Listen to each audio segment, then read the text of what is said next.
PCW news కి స్వాగతం. Bulletin ముందుగా హెడ్లైన్స్.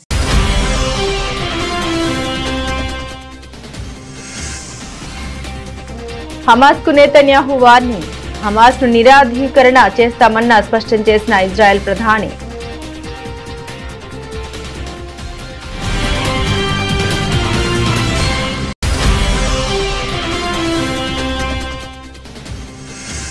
మీ సొమ్ము మీ హక్కు పేరుతో నిర్వహిస్తున్న కార్యక్రమంలో పాల్గొన్న నిర్మలా సీతారామన్. ప్రజలు సరైన పత్రాలతో వచ్చి తమ సొమ్ము తీసుకోవాలని సూచించిన కేంద్ర ఆర్థిక మంత్రి.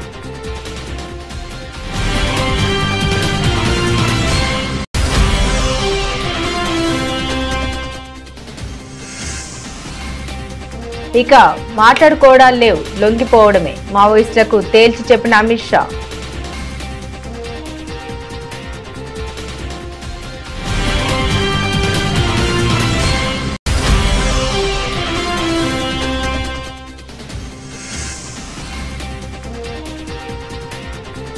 విజయ్ ర్యాలీ ఘటన ఓ కుట్ర, స్టాలిన్ సర్కార్పై ఖుష్బూ ఫైర్.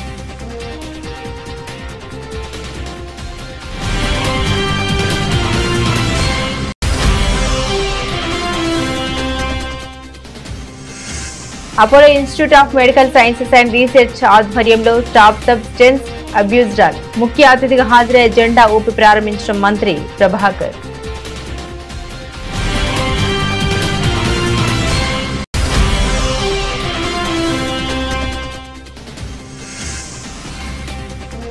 వ్యవసాయ అనుబంధ రంగాలపై ఏపీ సీఎం చంద్రబాబు సమీక్ష.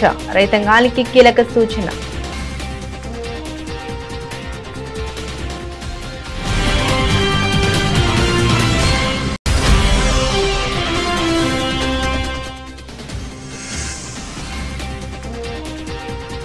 గ్రీన్ జర్నీ పేరుతో ప్రజల రక్తం పీలుస్తున్నారు. ప్రభుత్వంపై కవిత తీవ్ర విమర్శలు.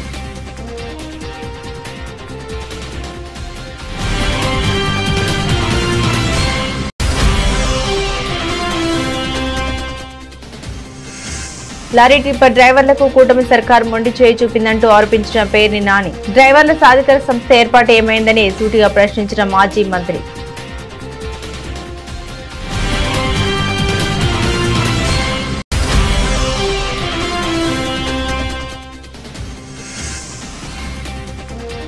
ఓటేసిన ప్రజల్ని నట్టిట ముంచుతున్నారంటూ సీఎం రేవంత్ పై ఘాటు విమర్శలు. యూరియా సరఫరాలో ప్రభుత్వం విఫలమైందన్న మాజీ మంత్రి.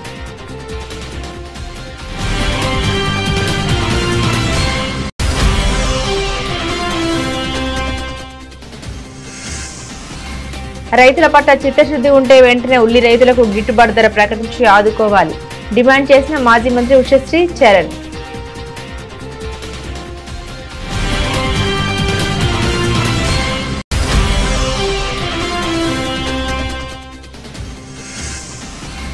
ఈ బంధం విడదీయ రానిది. తారల రీయూనియన్ ఫోటోలతో మెగాస్టార్. చెన్నైలో కలుసుకున్న అలనాటి తారలు.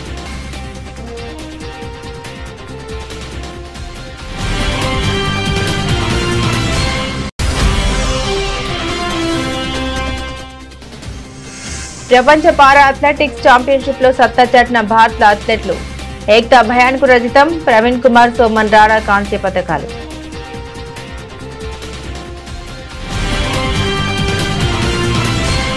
అమెరికా అధ్యక్షుడు డొనాల్డ్ ట్రంప్ ప్రతిపాదించిన శాంతి ప్రణాళికకు హమాస్ పాక్షికంగా అంగీకరించిన మరుసటి రోజే ఇజ్రాయెల్ ప్రధాని బెంజమిన్ నెతన్యాహు సంచలన వ్యాఖ్యలు చేశారు.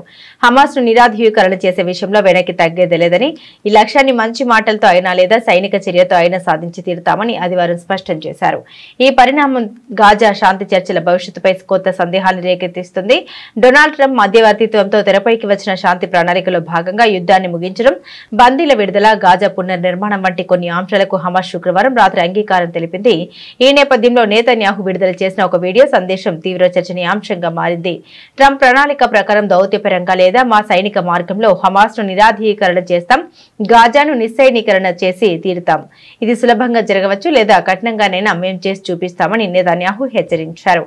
గాజాలో ఇజ్రాయెల్ సైన్యం నియంత్రణలో ఉన్న ప్రాంతాల నుండి పూర్తిగా వైదొలిగే ప్రసక్తి లేదని ఆయన తేల్చి చెప్పారు. బ్యాంకులు, నియంత్రణ సంస్థల వద్ద 1.82 లక్షల కోట్ల విలువైన ఆర్థిక వనరులు ఎటువంటి క్లెయిమ్ చేయబడకుండా నిలిచిపోయాయని, ఆయా సంస్థలు వాటిని అర్హులకు చేరేలా చూడాలని కేంద్ర ఆర్థిక మంత్రి నిర్మలా సీతారామన్ సూచించారు. గుజరాత్ గాంధీనగర్ లో 3 నెలల పాటు జరగనున్న మీ సొమ్ము మీ హక్కు అనే కార్యక్రమంలో ఆమె ప్రసంగించారు. అవగాహన, ప్రచారం, కార్యాచరణ అనే 3 అంశాలపై దృష్టి సాధించాలని కోరారు. సదరు నిధులకు సంబంధించిన క్లెయిమ్లు పరిష్కరించబడని కారణంగా అవి సరైన లబ్ధిదారులకు చేరకుండా ఉన్నాయని ఆమె తెలిపారు. బ్యాంకు డిపాజిట్లు, బీమా, ప్రావిడెంట్ ఫండ్, షేర్లు మొదలైన రూపాల్లో ఈ నిధులు బ్యాంకులు, ఇతర నియంత్రణ సంస్థల వద్ద ఉన్నాయని ఆమె పేర్కొన్నారు. ప్రజలు అవసరమైన పత్రాలతో వచ్చి తమ సొమ్మును తిరిగి పొందాలని ఆమె సూచించారు. ఈ విషయంలో ప్రభుత్వం కేవలం సంరక్షకుడి పాత్ర పోషిస్తోందని ఆమె స్పష్టం చేశారు. ఎవరు క్లెయిమ్ చేయని నగదు దీర్ఘకాలంలో ఒక సంస్థ నుండి మరొక సంస్థకు బదిలీ అవుతూ ఉంటుందని నిర్మలా సీతారామన్ వివరించారు.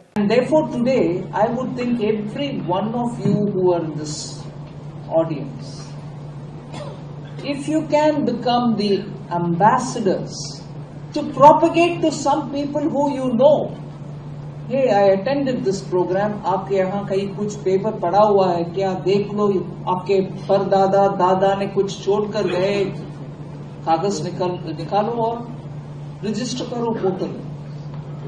ये जानकारी अगर आप विस्तृत रूप में स्प्रेड करेंगे, हम जैसे बहुत सारे लोग, आप जैसे बहुत सारे लोग, इन जैसे बहुत सारे लोग को इससे बहुत लाभ मिलने का संभावना है। सो मैं आपसे, आप सबसे विनम्र पूर्वक ये आश्वासन और ये एक्सपेक्टेशन रख रही कि आप जरा इसका, आपके इर्द गिर्द जो रहते हैं उनसे ये बात जरूर बताइए कि ऐसे प्राप्त कर सकते हैं जो आपके हक है। So that is about awareness. What is the other A? మావోయిస్టులతో చర్చలు జరిపే ప్రసక్తే లేదని కేంద్ర హోంమంత్రి అమిత్ షా కరాఖండిగా తేల్చి చెప్పారు. ఆయుధాలు వీడి లొంగిపోవడం లేదా భద్రతా బలగాల కూంబింగ్ ఆపరేషన్లను ఎదుర్కోవడం మినహా వారికి మరో మార్గం లేదని స్పష్టం చేశారు. ఛత్తీస్గఢ్లోని బస్తర్ పర్యటనలో ఉన్న ఆయన ఈ కీలక వ్యాఖ్యలు చేశారు. దేశం నుండి నక్సలిజాన్ని పూర్తిగా తుడిచిపెట్టేందుకు 2026 మార్చి 31వ తేదీని డెడ్ లైన్ గా నిర్ణయించినట్లు ఆయన ప్రకటించారు. దసరా ఉత్సవాల్లో పాల్గొనేందుకు బస్తర్ వచ్చిన అమిత్ షా జగదల్పూర్ లో జరిగిన ఒక సభలో మాట్లాడారు. ఇటీవల మావోయిస్టులు చర్చలకు సిద్ధమంటూ కరపత్రాలు విడుదల చేసిన నేపథ్యంలో ఆయన ఈ వ్యాఖ్యలు చేశారు. దేశంలోని అత్యుత్తమ పునరావాస విధానంలో అమల్లో ఉంది. గత 10 ఏళ్లలో ఛత్తీస్గఢ్ అభివృద్ధి కోసం దాదాపు 5 లక్షల కోట్ల రూపాయలు ఖర్చు చేశాం.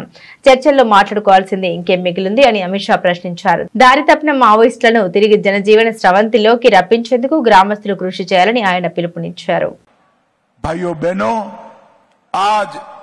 दशहरा महोत्सव के इस शुभ अवसर पर स्वदेशी मेला लगाया है, तब मैं सभी आदिवासी भाइयों बहनों को कहना चाहता हूं, आपके युवाओं को, आपके गांव के युवाओं को हथियार डालने के लिए समझाइए, वो हथियार डाल दे, मेन स्ट्रीम में आए और बस्तर के विकास के अंदर सहभागी बने।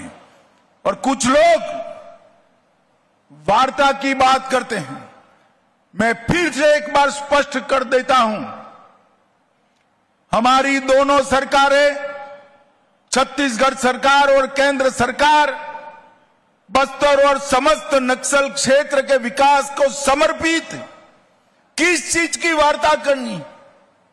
ल्यूक्रेटिव, बहुत मोहक सरेंडर पॉलिसी हमने बनाई है। आइए हथियार डाल दीजिए, हथियार लेकर बस्तर की शांति को अगर आपने छिन्न विछिन्न करने का काम किया तो हमारी सशस्त्र फौजें, हमारे सशस्त्र सीआरपीएफ, छत्तीसगढ़ पुलिस मिलकर इसका जवाब देंगे। 31/3/2026 ये तिथि तय है नक्सलवाद को इस देश की भूमि पर से विदाई देने के लिए। तो अंत में फिर से एक बार बस्तर के తమిళనాడులో ఇటీవల తీవ్ర విషాదం నింపిన కరూర్ తొక్కిసలాట ఘటన రాజకీయంగా ప్రకంపన సృష్టిస్తుంది. నటుడు విజయ్ నేతృత్వంలోని టీవీకే పార్టీ ర్యాలీలో జరిగిన ఈ దుర్ఘటనపై నటి బీజేపీ రాష్ట్ర ఉపాధ్యక్షురాలు ఖుష్బూ సుందర్ సంచలన ఆరోపణ చేశారు. ఇది ప్రమాదవశాత్తు జరిగింది కాదని పక్కా ప్రణాళికతో కావాలని సృష్టించిన ఘటనగా కనిపిస్తోందని ఆమె ఆరోపించారు. ఈ ఘటనలో డీఎంకే ప్రభుత్వం నిర్లక్ష్యం కొట్టొచ్చినట్లు కనిపిస్తోందని ఖుష్బూ విమర్శించారు. విజయ్ ర్యాలీకి ప్రభుత్వం ఉద్దేశపూర్వకంగానే సరైన స్థలం కేటాయించలేదని, దీనివల్ల ఇంత పెద్ద విషాదం జరిగిందని ఆమె ఆరోపించారు. 41 మంది ప్రాణాలు కోల్పోయిన ముఖ్యమంత్రి స్టాలిన్ ఇప్పటి వరకు మౌనంగా ఉండడం దారుణమని, ఆయన వెంటనే దీనిపై స్పందించాలని డిమాండ్ చేశారు. ర్యాలీలో శాంతియుతంగా తన ఉన్న జనంపై పోలీసులు ఎందుకు లాఠీచార్జ్ చేయాల్సి వచ్చిందని ఆమె ప్రశ్నించారు. It's not the BJP who thinks like that. I think the entire crowd, the people of Tamil Nadu, it's very clear as to it was a complete negligence and probably created calamity what has happened in Karur, because they knew, DMK knew the kind of crowd Vijay is going to garner. So why was a small place given to Vijay to conduct the meeting? Secondly, why there was a police lathi charge? Why was that an empty ambulance going through that way, creating a ruckus? Why were the people there unnecessarily trying to push the people around? There are a lot of videos which have emerged, which you and I get to see on the social media. And the people are very clear that this is not which has a natural calamity. This is something which was created or probably planned. And this is not BJP's accusing. It's the voice of the people of Tamil Nadu who think like that. And I think the right person to answer as to why this tragedy happened is the Chief Minister of Tamil Nadu, Mr. M.K. Stalin, who's gone on a mute mode with the remote control in somebody else's hand, because he is absolutely unanswerable. He is not at all bothered about the people of Tamil Nadu. As to 41 people have lost their lives. You need to answer as to why this happened, and every question which comes with why, very unfortunately the Chief Minister of my state, Mr. M.K. Stalin, goes into a silent mood. He has a very temporary deafness, he has a temporary blindness, and he has a very selective amnesia about it. So I think somebody needs to take control of the remote control, switch off that mute mode and ask Mr. Stalin to speak, which he refuses to do so. యువత మాదక ద్రవ్యాలకు దూరంగా ఉండాలని రవాణా BC సంక్షేమ శాఖ మంత్రి పొన్నం ప్రభాకర్ విజ్ఞప్తి చేశారు. ఇవాళ Apollo institute of medical sciences and research ఆధ్వర్యంలో బంజారా హిల్స్ లోని కేబీఆర్ పార్క్ వద్ద స్టాప్ సబ్స్టెన్స్ అబ్యూస్ రన్ జరిగింది. ఈ రన్ ని మంత్రి జెండా ఊపి ప్రారంభించారు. ఈ సందర్భంగా మంత్రి పొన్నం మాట్లాడారు. యువతలో మాదక ద్రవ్యాల వినియోగం పెరుగుతుందని చెప్పుకొచ్చారు. మంత్రి పొన్నం ప్రభాకర్ ఇది అతిపెద్ద ముప్పు అని, ఇది వారి ప్రతిభను నాశనం చేస్తుందని పేర్కొన్నారు.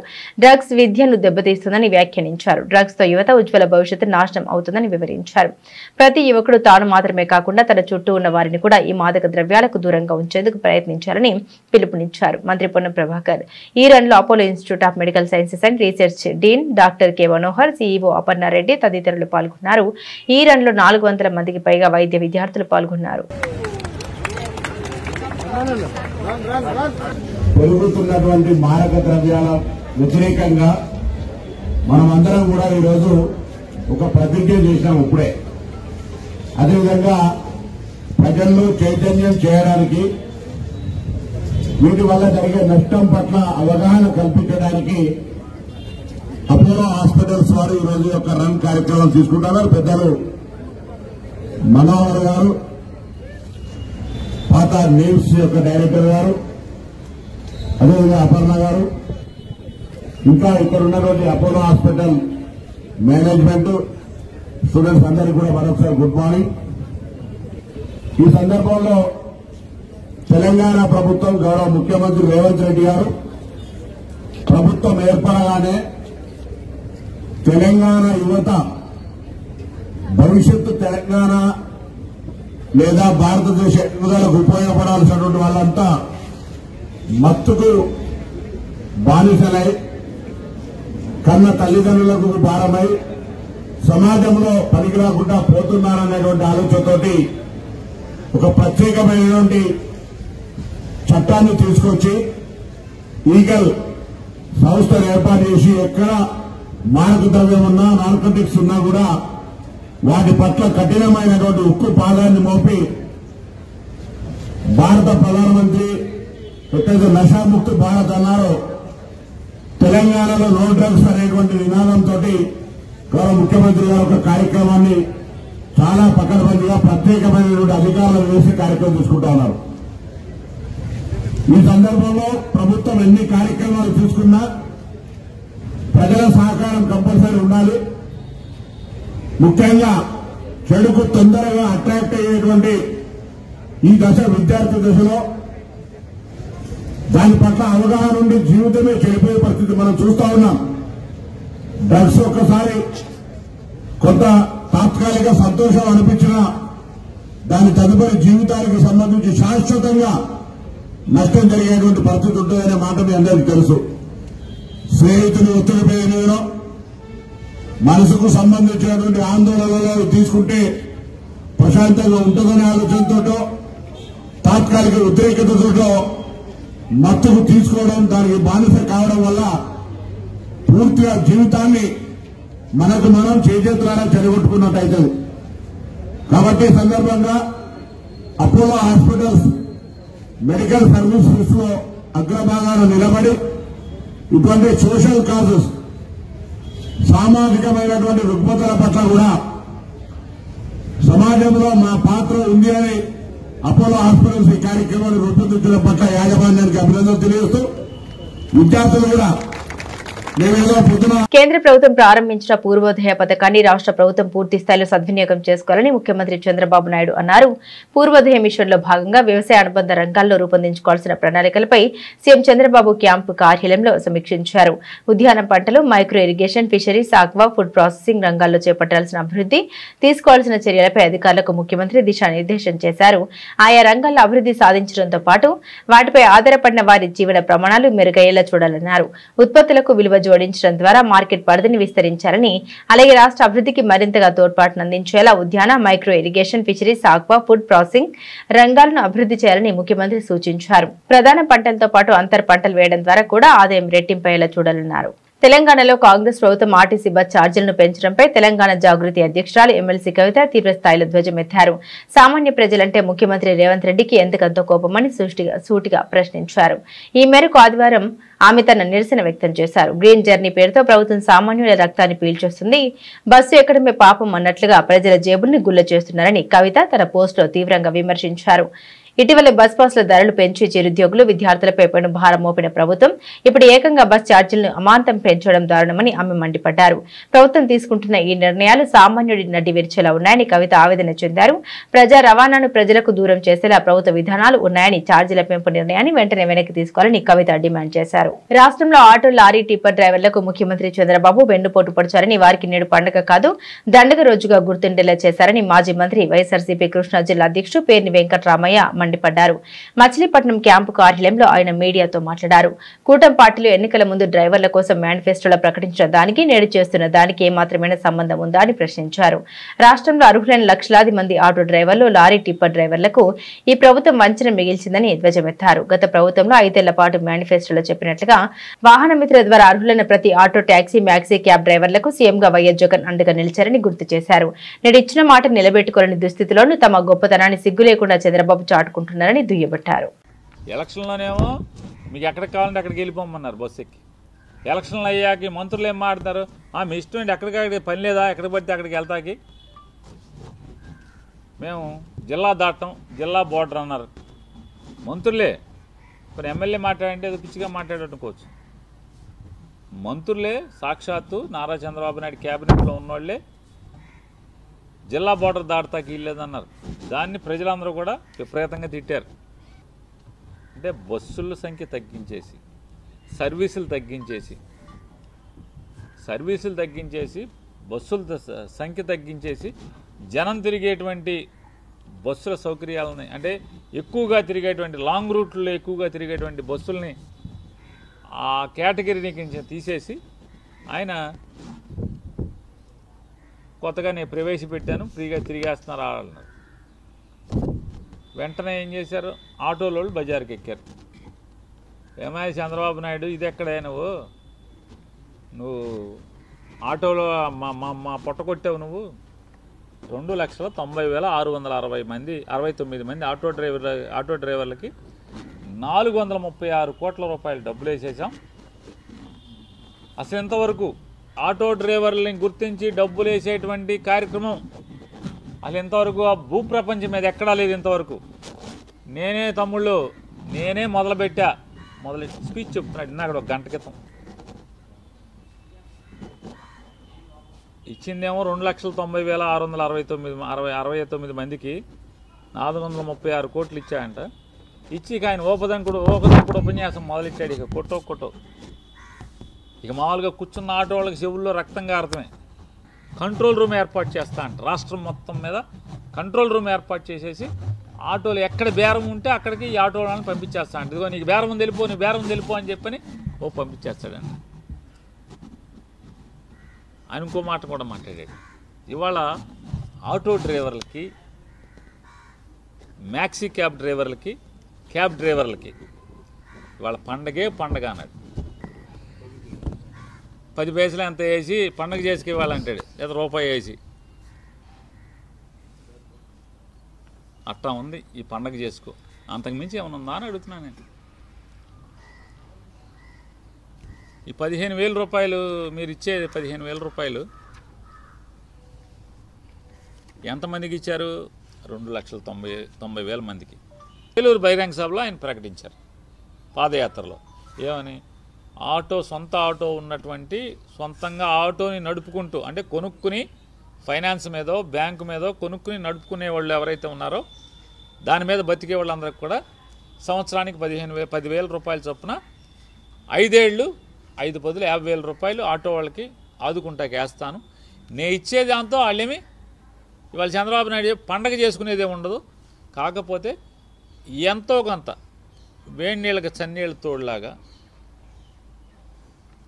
ఎంతో కొంత ఇతోధికంగా తెలంగాణకు బీఆర్ఎస్ పార్టీయే శ్రీరామ రక్ష అని సిద్దిపేట ఎమ్మెల్యే హరీష్ రావు అన్నారు. కేసీఆర్ తెలంగాణ తన ప్రాణంగా భావించారని, ఎవరికి కష్టం వచ్చినా ఊరుకోలేదని తెలిపారు. రేవంత్ రెడ్డి మాత్రం ఓటేసిన ప్రజల్ని నట్టేట ముంచుతున్నారని మండిపడ్డారు. యూరియా సరఫరాలో ప్రభుత్వం విఫలమైందని తెలిపారు.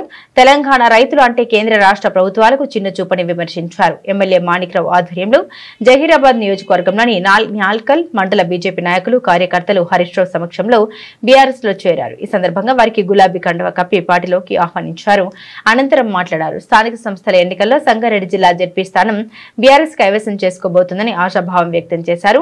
ఉమ్మడి మెదక్ జిల్లాలోని అన్ని స్థానాల్లో గులాబీ జెండా ఎగురుతుందని, జహీరాబాద్ నియోజకవర్గంలో పెద్ద ఎత్తున ఎంపీటీసీ, జెడ్పీటీసీ స్థానాలు కైవసం చేసుకుంటామని ధీమా వ్యక్తం చేశారు. తెలంగాణ ప్రజల్ని మోసగించడంలో, దోచుకోవడంలో కాంగ్రెస్, బీజేపీ రెండు దొందే అని విమర్శించారు. కామారెడ్డి జిల్లాలో వరదతో దాదాపు వేలాది ఎకరాల్లో పంట నష్టం జరిగింది. వందలాది ఇళ్లు కూలిపోయాయి. ప్రాణ నష్టం, ఆస్తి నష్టం జరిగింది. ముఖ్యమంత్రి గారు స్వయంగా కామారెడ్డికి వచ్చి రివ్యూ చేసి అందరినీ ఆదుకుంటామని భరోసా ఇచ్చి నిన్నటికి నెల రోజులు పూర్తయింది. కానీ నయా పైసా సాయం కూడా జరగలేదు. జిల్లా అధికారులు పంపిన రిపోర్ట్ లో దాదాపు 344 కోట్ల రూపాయల నష్టం జరిగిందని చెప్తే ఇప్పటి వరకు 34 రూపాయలు కూడా ఈ జిల్లాకు విడుదల కాలేదు. ఎక్కడికక్కడ రోడ్లు తెగిపోయినాయి, విద్యుత్ సరఫరా నిలిచిపోయింది, కాలువలకు గండ్లు పడ్డాయి, చెరువులు తెగిపోయాయి. కానీ ఏ ఒక్క చోట కూడా పునరుద్ధరణ ప్రక్రియ స్టార్ట్ కాలేదు. ముఖ్యమంత్రి గారు కామారెడ్డికి వచ్చి కామారెడ్డి ఎల్లారెడ్డి నియోజకవర్గం మధ్య తెగిపోయినటువంటి బ్రిడ్జ్ ను చూసిపోయారు. వెంటనే రిస్టోర్ చేస్తామని చెప్పారు. నెల రోజులైనా ఈ రోజు కూడా ఎల్లారెడ్డి నియోజకవర్గం నుంచి కామారెడ్డి జిల్లా హెడ్ క్వార్టర్ కు రవాణా సౌకర్యం, ఆర్టీసీ బస్సులు లేక పిల్లల చదువులు ఎఫెక్ట్ అవుతా ఉన్నాయి. మరి ముఖ్యమంత్రి గారేమో పెద్ద పెద్ద మాటలు మాట్లాడిండు. 15 రోజుల్లోగా మళ్ళీ హైదరాబాద్ లో మీటింగ్ పెడతా, 15 రోజుల్లో రివ్యూ చేస్తా, మొత్తం యుద్ధ ప్రాతిపదికన పనులు జరగాలన్నాడు. 15 రోజులు కాదు కదా, నెల రోజులైనా మళ్ళా రివ్యూ చేసింది లేదు. జిల్లా ఇన్ఛార్జ్ మంత్రి సీతక్క గారు ఇటు మర్రి చూసింది లేదు, బ్రిడ్జిలు రిపేర్ చేసింది లేదు, రైతులకు పైసా సాయం చేసింది లేదు. ఇండ్లు కూలిపోయిన ప్రజలకు కూడా ఒక్క రూపాయి ఇచ్చిన పాపాన పోలేదు. రేవంత్ రెడ్డి మాటలకు ఎక్కువ, చేతలకు తక్కువ. శ్రీ సత్యసాయి జిల్లా పెనుకొండ నియోజకవర్గం గోరంట్ల మండలం మల్లపల్లి పంచాయతీలో నిర్వహించిన కాఫీ విత్ వైఎస్ఆర్సీపీ లీడర్స్ కార్యక్రమంలో భాగంగా మాజీ మంత్రి, జిల్లా వైఎస్ఆర్ కాంగ్రెస్ పార్టీ అధ్యక్షురాలు ఉషశ్రీ చరణ్ పాల్గొన్నారు. ఈ సందర్భంగా రైతులు తాము పండించిన పంటకు గిట్టుబాటు ధర లేక పెట్టుబడులు రాక కన్నీళ్లు వస్తున్నాయని మాజీ మంత్రి దగ్గర తమ ఆవేదన చెందారు. అనంతరం మాజీ మంత్రి మాట్లాడుతూ స్థానిక మంత్రి సవితమ్మకు, రాష్ట్ర ముఖ్యమంత్రి చంద్రబాబుకి రైతులన్నా వ్యవసాయం అన్నా గౌరవం లేదని విమర్శించారు. వాళ్లకు రైతుల పట్ల చిత్తశుద్ది ఉంటే వెంటనే ఉల్లి రైతులకు గిట్టుబాటు ధర ప్రకటించి ఆదుకోవాలని డిమాండ్ చేశారు. లేకపోతే రైతుల పక్షాన నిలబడి పోరాటం చేస్తామని వైఎస్ఆర్సీపీ పార్టీ శ్రీ సత్యసాయి జిల్లా అధ్యక్షురాలు ఉషశ్రీ చరణ్ హెచ్చరించారు. పోరాటం చేస్తాము. స్థానికంగా ఒక మంత్రి ఉన్నారు మనకి ఇక్కడ, సవితమ్మ. రొద్ద మండలంలో ఉల్లి రైతులందరూ కూడా ఎవరైతే పండినారో వాళ్ళంతా కూడా ఉల్లిలు తీసుకొని పోయి ఆడ ఈడ విసురుతున్నారు. కనీసం కూలీ కూడా గిట్టుబాటు లేదు అనే ఒక మాట మాట్లాడుతున్నారు. స్థానికంగా మంత్రిగా ఉంటూ ఏం చేస్తున్నారు సవితమ్మ? కనీసం మద్దతు ధర ప్రకటించాలని మీరు పోయి చంద్రబాబు నాయుడు గారితో మాట్లాడి నా ప్రజల్ని నేను కాపాడుకోనాలి, ఇంత నమ్మకంతో ఓటేసి ఎప్పుడు సవితమ్మ చెప్తా ఉంటుంది ఎంత నమ్మకంతో ఇంత మెజారిటీ ఓటు వేసినారని. మెజారిటీ ఓటు అంటే అది ఒక నమ్మకం. ఆ నమ్మకం నువ్వు నిలబెట్టుకోనాలి సవితమ్మ. ఈరోజు రైతులందరినీ కూడా ఆదుకునే కార్యక్రమం చేయాలి. వెంటనే నువ్వు కూడా పోయి సవితమ్మ సీఎం గారి పైన ప్రెషర్ పెట్టి రైతులకి ఇన్సూరెన్స్ అయితేమి, సబ్సిడీ అయితేమి, ఎందుకంటే కర్నూలులో కూడా ఉల్లి రైతుల్ని మనం చూసాం, నంద్యాలలో చూసాం, అక్కడ అతివృష్టి అయితే ఇక్కడ అనావృష్టి ఉంది. దయచేసి వెంటనే ప్రభుత్వం దిగొచ్చి ఈ ఉల్లి ఏదైతే మాట ఇచ్చినారో ఉల్లి రైతులకు కొనుగోలు చేస్తామని వెంటనే దాన్ని కొనుగోలు చేసే కార్యక్రమం ఈ కూటమి ప్రభుత్వం చేయాలి. లేదంటే ఎవరైతే రైతుకి అన్యాయం చేసినారో వాళ్ళు ఎక్కడ కూడా అడ్రస్ లేకుండా పోయినారు. మెడికల్ హాస్పిటల్స్ ప్రైవేటైజేషన్ చేస్తామని మీరు ఎప్పుడు చేసినారో అప్పుడే మీ కూటమి వాళ్ళు మీకే సమాధి కట్టుకున్నారు. మిగతా మీ రైతులు కూడా పట్టించుకోకపోతే, నిజంగా రైతులు ఆడోళ్ళు మీరు పట్టించుకోకపోతే మీకు అతిగతి ఉండదు రాబోయే రోజుల్లో మీ పార్టీకి అని హెచ్చరిస్తుంది. నా ప్రియమైన స్నేహితులతో ప్రతి రీయూనియన్ ఎప్పటికీ మర్చిపోలేని అనుభూతిగా నిలుస్తుందని మెగాస్టార్ చిరంజీవి పేర్కొన్నారు. 80ల నాటి తారల ఈ రీయూనియన్ ఫోటోలను పంచుకుంటూ మెగాస్టార్ ఈ వ్యాఖ్యలు చేశారు. ఇవి ఎప్పటికీ అందమైన జ్ఞాపకాలని ఆయన తెలిపారు. తమ మధ్య దశాబ్దాలుగా కొనసాగుతున్న ఈ బంధం విడదీయరానిదని తెలిపారు. అలనాటి తారలు ప్రతి ఏటా రీయూనియన్ వేడుకలు నిర్వహించుకుంటున్న విషయం తెలిసిందే. చెన్నైలో వరదల కారణంగా గత ఏడాది వాయిదా పడింది. తాజాగా ఈ నెల 4న దక్షిణాది ఉత్తరాది నటులు మొత్తం 31 మంది కలిసి చెన్నైలో పార్టీ చేసుకున్నారు. ఈ సమావేశానికి సంబంధించిన ఫోటోల్ని మెగాస్టార్ చిరంజీవి సోషల్ మీడియా వేదికగా ఎక్స్ ద్వారా పంచుకుంటూ ఎన్నో అందమైన జ్ఞాపకాలు, మరెన్నో నవ్వులతో ఈ వేడుక ఆనందంగా సాగింది. ప్రతిసారి మొదటి సమావేశంలానే ఉంటుందని చిరంజీవి తన పోస్ట్ లో రాసుకొచ్చారు. ఈ ఫోటోలు ప్రస్తుతం సోషల్ మీడియాలో వైరల్ గా మారాయి. ఈ రీయూనియన్ వేడుకలో చిరంజీవి, వెంకటేష్, జాకీ ష్రాఫ్, శరత్ కుమార్, రాజ్ కుమార్, సేతుపతి, నరేష్, సుప్రియ, నదియా, రాధా, రమ్యకృష్ణ, సుమలత, జయసుధ, శోభన్తో పాటుగా మరికొందరు అగ్రతారులు పాల్గొన్నారు. ప్రపంచ పారా అథ్లెటిక్స్ ఛాంపియన్షిప్ లో శనివారం భారత అథ్లెట్లు ఏక్తా భయాన్ రజతం, ప్రవీణ్ కుమార్, సోమన్ రాణా కాంస్య పతకాలు సాధించారు. మహిళల F15 క్లబ్ త్రోలో 19.80 మీటర్ల దూరంతో ఏక్తా రజత పతకం దక్కించుకుంది. పురుషుల హై జంప్ T64 లో ప్రవీణ్ 2 మీటర్ల దూరంతో కాంస్య పతకంతో సర్ది పెట్టుకున్నాడు. పురుషుల షాట్ పుట్ F57 విభాగంలో సోమన్ 14.69తో కాంస్యం గెలుపొందాడు. ఇప్పటికీ భారత్ 6 స్వర్ణాలు, 7 రజతాలు, 5 కాంస్యాలు సహా మొత్తం 18 పతకాలతో 3వ స్థానంలో కొనసాగుతుంది. ఆదివారం పోటీలకు చివరి రోజు. బులెటిన్ ముగించే ముందు హెడ్లైన్స్ మరోసారి.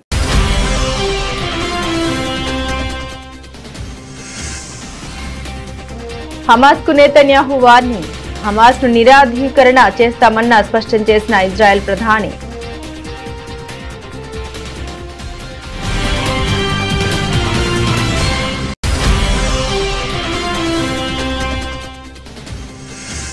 మీ సొమ్ము మీ హక్కు పేరుతో నిర్వహిస్తున్న కార్యక్రమంలో పాల్గొన్న నిర్మలా సీతారామన్. ప్రజలు సరైన పత్రాలతో వచ్చి తమ సొమ్ము తీసుకోవాలని సూచించిన కేంద్ర ఆర్థిక మంత్రి.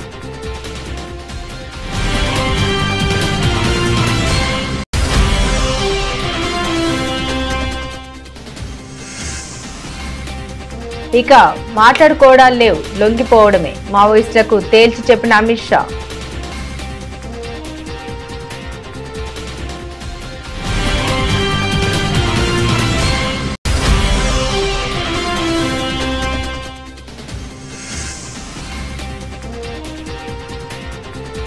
విజయ్ ర్యాలీ ఘటన ఓ కుట్ర, స్టాలిన్ సర్కార్పై ఖుష్బూ ఫైర్.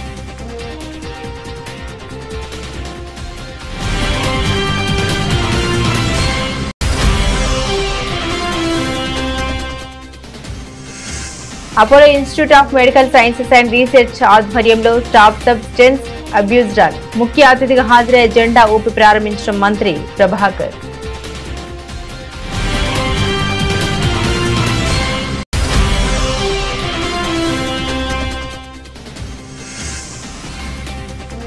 వ్యవసాయ అనుబంధ రంగాలపై ఏపీ సీఎం చంద్రబాబు సమీక్ష.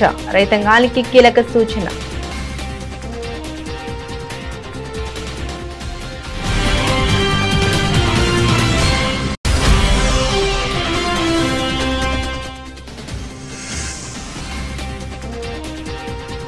గ్రీన్ జర్నీ పేరుతో ప్రజల రక్తం పీలుస్తున్నారు. ప్రభుత్వంపై కవిత తీవ్ర విమర్శలు.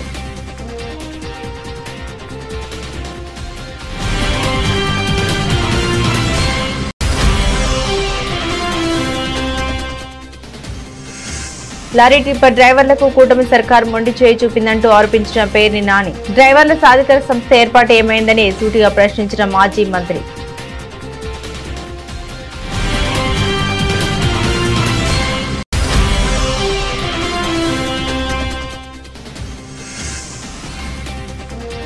ఓటేసిన ప్రజల్ని నట్టిట ముంచుతున్నారంటూ సీఎం రేవంత్ పై ఘాటు విమర్శలు. యూరియా సరఫరాలో ప్రభుత్వం విఫలమైందన్న మాజీ మంత్రి.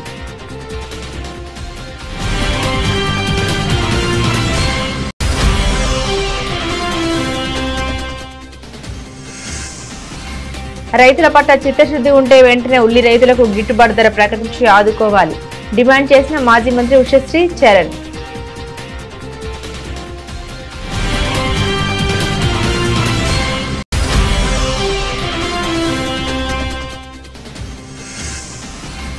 ఈ బంధం విడదీయ రానిది. తారల రీయూనియన్ ఫోటోలతో మెగాస్టార్ చెన్నైలో కలుసుకున్న అలనాటి తారలు.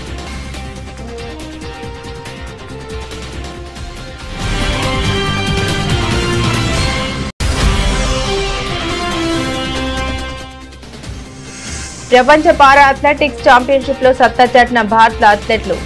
ఏక్తా భయాన్కు రజతం, ప్రవీణ్ కుమార్, సోమన్ రాణా కాంస్య పథకాలు.